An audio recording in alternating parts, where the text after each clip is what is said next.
ಎಲ್ಲವೂ ಇದೆ ಈ ದೇಶದಲ್ಲಿ, ರೊಟ್ಟಿ ಇಲ್ಲದಿದ್ರೆ ಏನಾದ್ರು, ವಾದ ವಿವಾದಗಳೇ ಇದೆ ಇಲ್ಲಿ, ಉಡಲು ಬಟ್ಟೆ ಇಲ್ಲದಿದ್ರೆ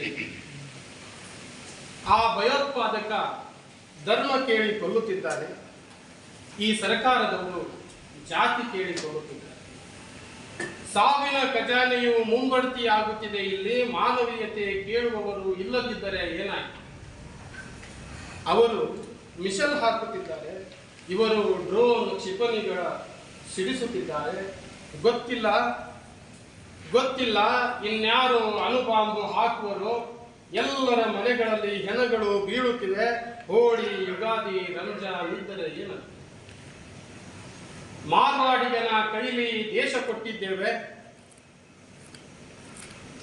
ಮಾರಾಟವಾಗುತ್ತಿದೆ ಸಂಪತ್ತು ಚಹಾದ ಬೆಲೆಗೆ.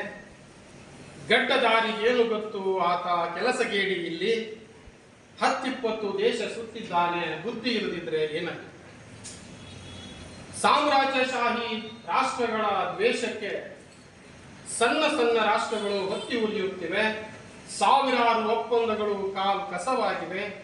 ಮಂಗನ ಕೈಯಲ್ಲಿ ಬಾಂಬು ಸಿಕ್ಕಾಗಿದೆ. ಮನುಕುಲ ಮತ್ತೆ ನಾಶವಾದರೆ ಏನಾಗಿದೆ? ಯುದ್ಧ ಬೇಡವೆಂದವರ ಜೊತೆ ಬೇರೆ ಯುದ್ಧದ ಪ್ರತಿಫಲ ಸರ್ವನಾಶ.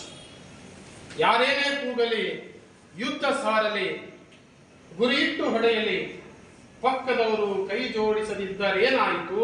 ಅವರನ್ನೂ ಎಳೆದುಕೊಂಡು ಶಾಂತಿಯ ಸಾರೋಣ.